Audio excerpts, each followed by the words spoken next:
Bienvenue sur Africa 24 dans cette nouvelle édition du QG News. Voici les titres de l'actualité.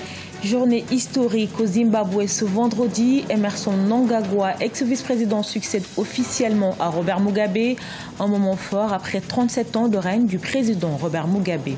Au Bénin, le syndicaliste Laurent Métognon reste en prison d'ici son procès prévu le 19 décembre 2017 en audience de flagrant délit pour corruption et abus de pouvoir. Et le président Denis Sassou Nguesso a inauguré ce jeudi la plus grande cimenterie d'Afrique centrale en République du Congo. Ce projet du groupe nigérien Dangote Cement a permis la création de 650 emplois directs et environ 1500 emplois indirects. Mais tout d'abord, il est le nouvel homme fort du Zimbabwe, Emerson Mnangagwa. De vice-président, il est passé à président de la République, une fonction qu'il occupera pour 90 jours. Après la démission du président Robert Mugabe, l'ex numéro 2 a prêté serment officiellement ce vendredi devant des dizaines de milliers de personnes à qui le nouveau chef de l'État, par intérim, a promis de mener le Zimbabwe à l'émergence. Je vous propose de l'écouter.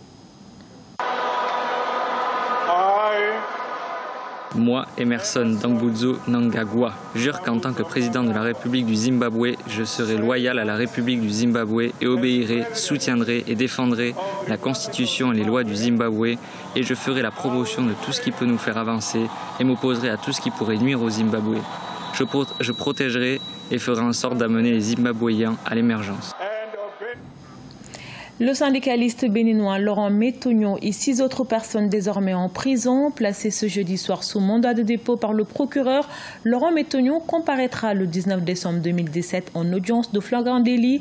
Motif invoqué, placement hasardeux de fonds dans une banque en difficulté contre des rétrocommissions. Reportage de notre correspondant Lefty Ouno, commenté par Siamlo Victoria Selchi.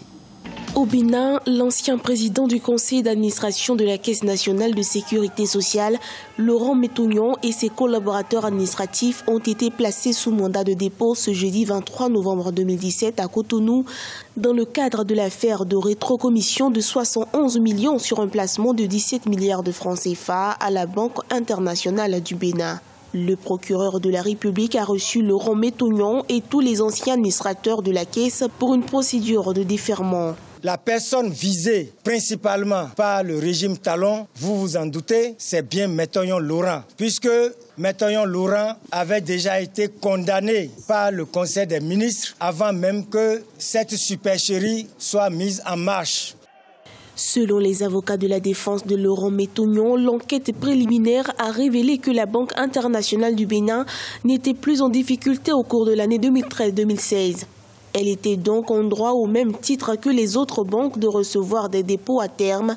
Selon la défense, il résulte également des confrontations que la rétrocommission, qui selon le rapport du Conseil des ministres est estimée à 71 millions de francs CFA, serait plutôt 2 500 000 francs CFA au cours de la procédure. Sur un plan du droit, le dossier est vide parce que la preuve n'a pas été rapportée, que les montants ont été remis à nos clients et donc normalement, en l'absence de preuves, on ne devrait pas aller plus loin, encore moins les mettre sous mandat de dépôt. Et les avocats estiment que les droits à la défense de Laurent Métognon ont été limités depuis le vendredi 17 novembre 2017 à la brigade économique et financière jusqu'à la prorogation de la garde à vue ce mardi 21 novembre 2017, malgré l'offre de garantie suffisante de représentation. Laurent Métognon et les autres détenus ont été placés sous mandat de dépôt à la prison civile de Cotonou. Au total, 7 mises en cause sont placées en détention par le procureur de la République. Ils comparaîtront le 19 décembre 2017 à l'audience de flagrant délit. Dangote Cement poursuit son expansion en Afrique centrale. Le groupe nigérian a inauguré ce jeudi une cimenterie doublant les capacités de production de la République du Congo. D'un coût de 300 millions de dollars, l'usine a une capacité de production annuelle de 1,5 million de tonnes. Reportage de notre correspondant Deva Panzo. 139 milliards, c'est le coût de la construction de cette usine dont la capacité de production journalière est de 3000 tonnes par jour, soit 1,5 million de tonnes par an. L'usine Dangote a été inaugurée par le président congolais Denis Sassou Nguesso ce jeudi 23 novembre 2017 dans le district de Yamba, en présence du ministre des Minerais. Grâce à cette cimenterie, le PDG du groupe Dangote Cement Congo veut positionner sa filiale en leader sur le marché du ciment au Congo et en Afrique centrale. It is our hope Ainsi, Dangote Cement projette être dans le top 10 des producteurs de ciment dans le monde au cours des prochaines années. Cette usine est alimentée par le barrage hydroélectrique de Mukukulu. Elle comprend entre autres une salle de contrôle où s'effectuent toutes les autres opérations de contrôle de l'usine, une salle de robot, un laboratoire chimique et le point de chargement du ciment.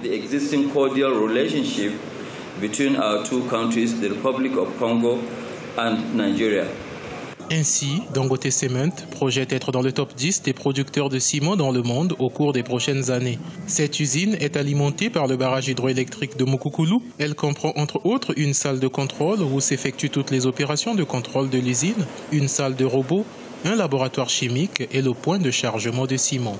Elle est la plus grande cimenterie d'Afrique centrale. Avec son entrée en production, le Congo sera illico presto pays exportateur du ciment. À pleine capacité, la production nationale en 2018 s'élèverait à 3 200 000 tonnes, dont à pleine capacité 2 millions de tonnes sorties de la présente usine, pour une demande nationale évaluée aujourd'hui à 1 200 000 tonnes. Notons que les travaux de cette cimenterie ont débuté en juin 2014. D'ores et déjà, 650 emplois directs et environ 1500 emplois indirects ont été créés grâce à ce projet. Aliko Dangote, qui envisage d'investir dans l'agriculture au Congo, a aussi été élevé au grade d'officier dans l'ordre du mérite congolais par le président Denis Sassou Nguesso. Nouveau rebondissement en Afrique du Sud dans l'affaire de l'athlète paralympique Oscar Pistorius.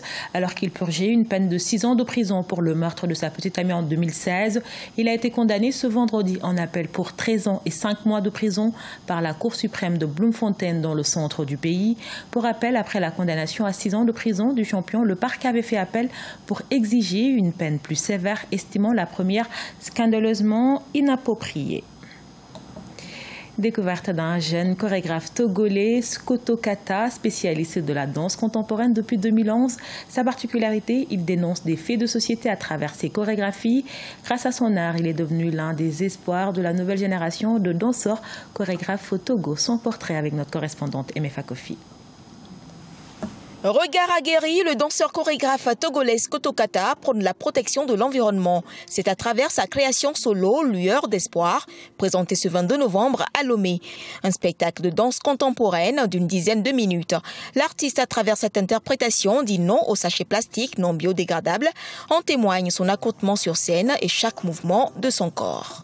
Le sachet noir, ça exprime un peu comment la terre souffre des plastiques noirs.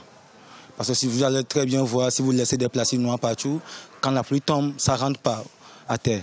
Donc c'est la terre qui souffre ça, à peu près ça.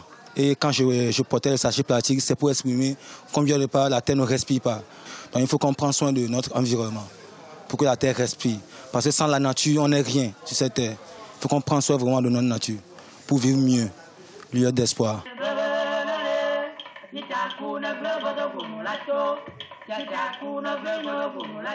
C'est depuis 2013 que l'artiste travaille sur cette création qui dénonce un réel fait de société.